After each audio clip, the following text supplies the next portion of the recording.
দুই মিলে হলো গৌর গুণধাম, দুই মিলে হলো গৌর গুণধাম।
জয় নিতাই, জয় রাধেশ্যাম, জয় নিতাই।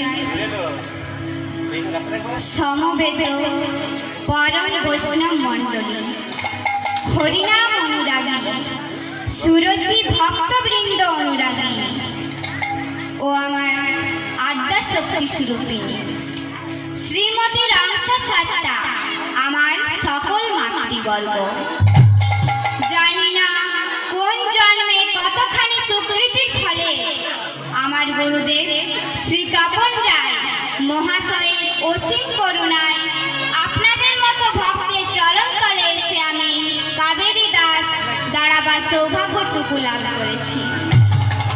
মাগো, আমার না আছে জ্ঞান, না আছে ভগবানের চরণে দৃঢ় ভক্তি।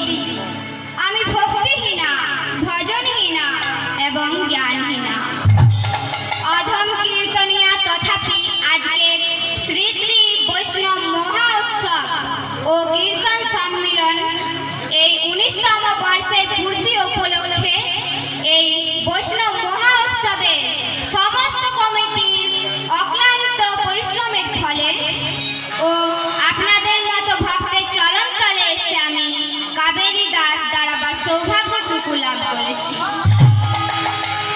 তাই আমি কাবেরী দাস আমার সম্প্রদায়ের আপনাদের চরণে ও মহা কমিটির চরণে আমার শতকোটি দণ্ডবোধযুক্ত প্রণাম। নিতাই গৌর প্রেমানন্দে হরি হরি বল। কীর্তনটি শুরু করছি বাবার নাম দিয়ে। ভজনা জপনা লহনা কৃষ্ণ ভজনা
করেছি।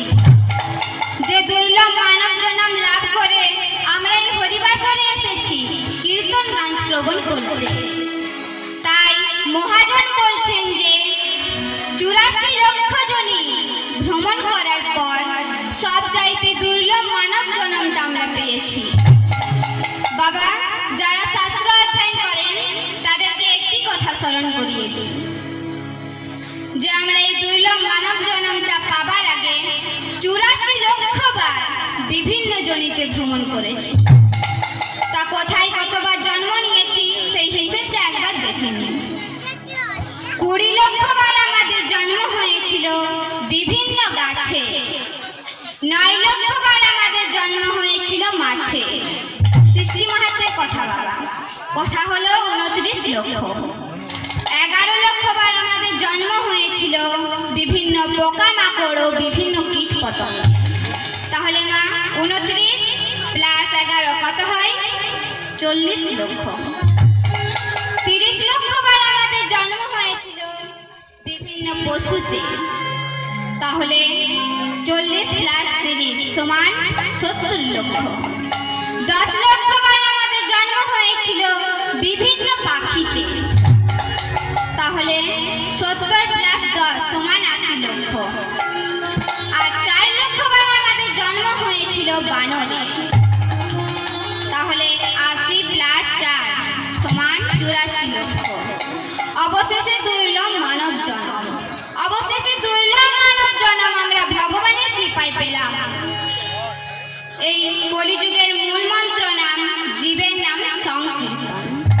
তাই মহাজন বলছেন যে যেই নাম সেই কৃষ্ণ ভজনে নিষ্ঠা করি, কারণ নামের সহিতে আছেন আপন শ্রীহরি। কৃতে যথে অতে বিষ্ণু ত্রেতায়াং যজতে মুখ দাপরে পরিচর্যায়াং কলতৎ হরি সংকীর্তন। কলিযুগের মূল মন্ত্র নাম সংকীর্তন। তাই নাম যদি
মহাভারতে শকুনি চক্রান্ত হয়েছিল কপট পাশা খেলায়। সেই পাশা খেলায় ধর্মরাজ যুধিষ্ঠির সর্বশান্ত হলেন।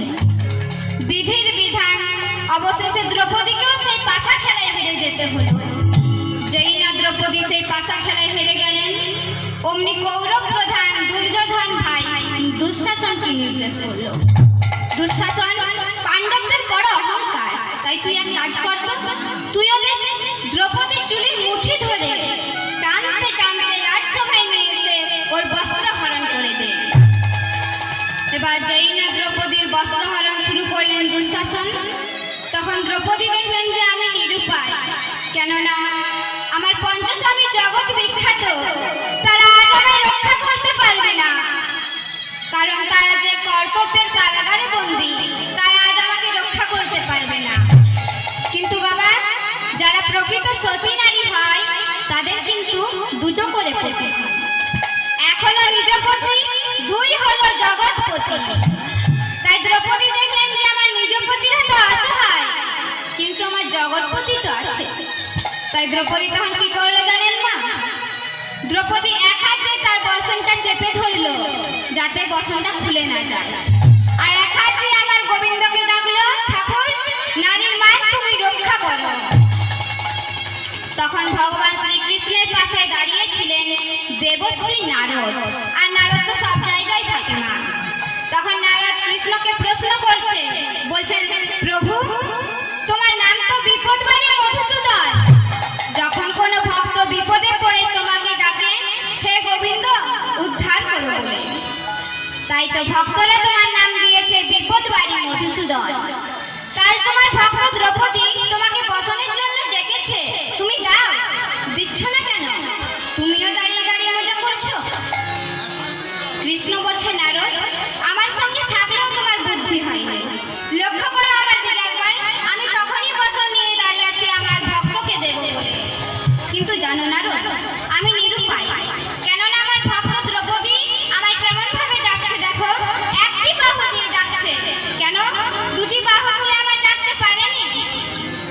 যে আমাকে পুরোপুরি ভরসা করে না, বিশ্বাস করে না, দুটো বাহু তুলে ডাকে না, তাকে আমি কেমন ভাবে কৃপা করব? তুমি বলো নারদ, তাকে আমি কেমন ভাবে কৃপা করব? এবার যেই না দ্রৌপদীর বসনটা ধরে টেনেছে, দ্রৌপদী তখন দুটো বাহু তুলে বলল, হে গোবিন্দ তুমি যা করো, প্রেমানন্দ নিতাই গৌর হরি বল। যেই না দ্রৌপদী দুটো বাহু তুলে ডাকলো গোবিন্দকে, তখন ভগবান শ্রীকৃষ্ণ নারদকে বলছে, নারদ আমি তো এই মুহূর্তটার জন্যই অপেক্ষা করছিলাম, ওই দেখো নারদ আমার ভক্ত দ্রৌপদী আমাকে দুটো বাহু তুলে ডেকেছে। তাহলে দেখুন বাবা, দ্রৌপদীর মতো ভক্ত সে যতক্ষণ না দুটো বাহু তুলে আমার গোবিন্দকে ডাকলো, ততক্ষণ কি কৃপা পেল বাবা? পেল না। তাহলে আমরা কেমন ভাবে কৃপা পাবো? তাই চলুন দুটো বাহু তুলে আর আবার ভগবানের নাম করে নিই। হরে কৃষ্ণ কৃষ্ণ কৃষ্ণ হরে হরে, হরে রাম রাম রাম হরে হরে। হরে কৃষ্ণ কৃষ্ণ কৃষ্ণ হরে হরে, হরে রাম রাম রাম হরে হরে। হরে কৃষ্ণ কৃষ্ণ কৃষ্ণ হরে হরে, হরে রাম রাম রাম হরে হরে। হরে কৃষ্ণ কৃষ্ণ কৃষ্ণ হরে হরে, হরে রাম রাম রাম হরে হরে। হরে কৃষ্ণ নিতাই গৌর প্রেমানন্দ হরি হরি বল।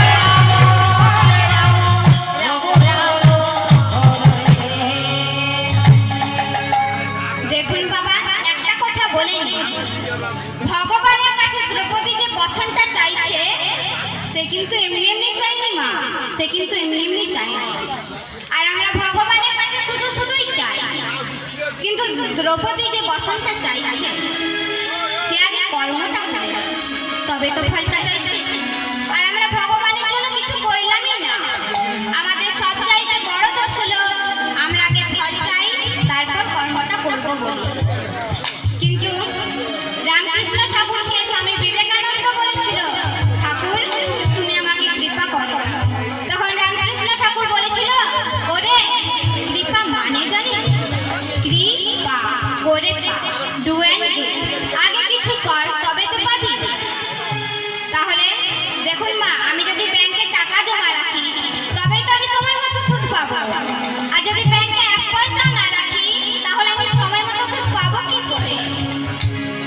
দ্রৌপদী যে বসনটা চাইছে সে আগে আমার ভগবানকে বসন দিয়ে রেখেছে বাবা।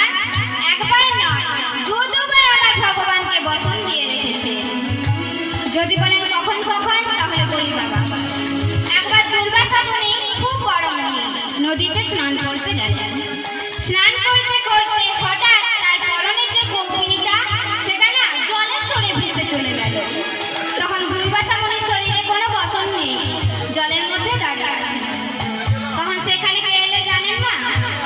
দ্রৌপদী। দ্রৌপদী এসে বললেন, মুনিবর আপনি এবার উঠুন, আমি তো স্নান করবো। মুনিবর তখন বললেন, মা গো তুমি তো আমার মেয়ের মতো, তোমাকে আমার লজ্জার কথা কিভাবে বলি? জানো মা, আমার লজ্জা নিবারণের জন্য যে কৌপিনীটা সেটা না জলের তরে ভেসে চলে গেল। এই কথা শোনা মাত্রই দ্রৌপদী তখন কি করলো জানেন না? তার যে নিজে শাড়িটা পরেছিল সেই শাড়িটা কিছুটা কেটে দুর্বাসা মুনির দিকে ছুঁড়ে দিয়েছিল। তখন দুর্বাসা মুনি সেই কাটা অংশ শাড়িটা পরে জল থেকে উঠেছিল। উঠে এসে দ্রৌপদীর মাথায় হাত রেখে বলছে, তুমি কে মা? বলে, আমি দ্রৌপদী। ও তুমি দ্রৌপদী? মা, এই যে তুমি আমাকে বচন দিলে, আমার লজ্জা রক্ষা করলে, মান রক্ষা করলে, এইরকম যদি তোমার কোনোদিন বচনের প্রয়োজন হয়, পরমানন্দ গোবিন্দ তোমার মনস্কামনা পূর্ণ করবে।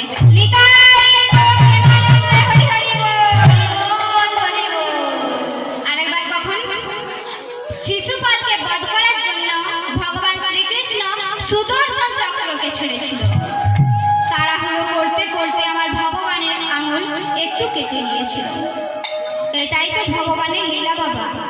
তোমার সেটা কেউ দেখেনি, দেখেছিল একমাত্র দ্রৌপদী। আর দ্রৌপদী তখন কি করেছিল জানেন? দ্রৌপদী যে শাড়িটা পরেছিল সেই শাড়িটার আঁচলটা একটু কেটে আমার ভগবানের আঙুলে ক্ষত জায়গাটাই জড়িয়ে দিয়েছিল। তখন ভগবান শ্রীকৃষ্ণ আশীর্বাদ করেছিল, এই যে তুমি আমাকে বচন প্রদান করলে, জীবনে কোনোদিন তোমার আর বচনের অভাব হবে না। যদি কোনোদিন তোমার বচনের অভাব হয় তাহলে আমি তোমাকে বচন প্রদান করব। তাহলে দেখুন মা, দ্রৌপদী আগে কর্মটা করে রেখেছে, তবে তো ফলটা চাইছে। তথাপি দ্রৌপদী যতক্ষণ না দুটো বাহু তুলে ডাকলো ততক্ষণ কি কৃপা পেল? পাইনি। তাই नाम हरि का जप ले बंदे, फिर पीछे पछताएगा।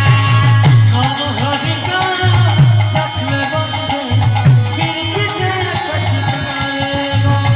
क्या लेके आया जग में, राम के आया जग में, क्या लेके आया जग में, क्या लेके जाएगा? फिर पीछे पछताएगा। नाम हरि का जप ले बंदे, फिर पीछे पछताएगा। হে ভক্তমণ্ডলী, দেখুন আমরা যখন এই পৃথিবীতে এসেছিলাম তখন কিন্তু আমরা সঙ্গে কিছুই আনিনি বাবা। আর যখন এই দেহ ছেড়ে চলে যাব তখনও কিছুই সঙ্গে নিয়ে যাব না। তাই আমাদের বাংলার এক বিখ্যাত কবি যার নাম লালন ফকির, তিনি আমাদেরকে কেমন শিক্ষা দিলেন দেখুন। সময় থাকতে থাকতে গুরুচরণ আশ্রয় করে সাধন ভজনের পথে যান। তাহলে আমাদের কবি কি বলছে দেখুন। সময় গেলে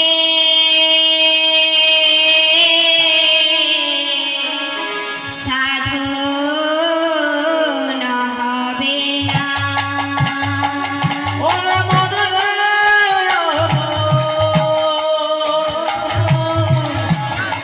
সময় গেলে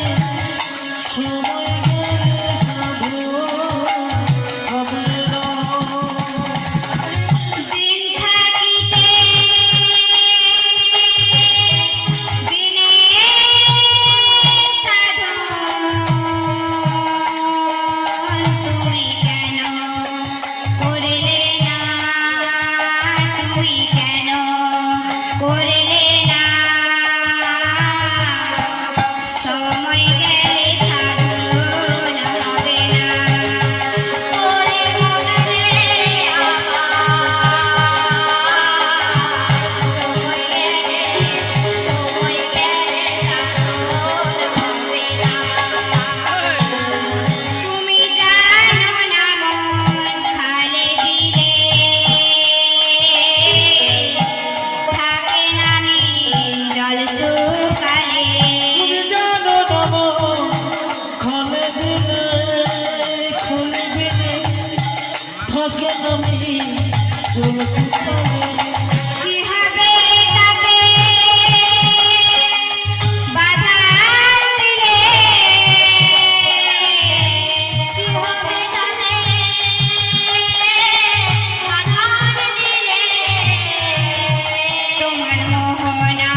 সময়ের পরিপ্রেক্ষিতে আমরা সময়কে একটা নির্দিষ্ট জায়গায় রেখে দিই শিল্পীদের জন্য। তাই পরবর্তী শিল্পীর সময়ের আগমন। দেখুন মা, আমার হাতে তো আর সময় নেই, তাই আমি এখানে একটা পরবর্তী ভজন শিল্পী করে রাখছি। শিখা দাস ও সম্প্রদায়কে মঞ্চে আসা রাধে বলো রে চলো যাবো মধুর বৃন্দাবন। রাধে রাধে বলো রে চলো যাবো রাধে বলো রে চলো যাবো মধুর নারায়ণ ফকিরের বৃন্দাবন। খুব সুন্দর সময় গেলে সাধন। সময় গিয়ে সবার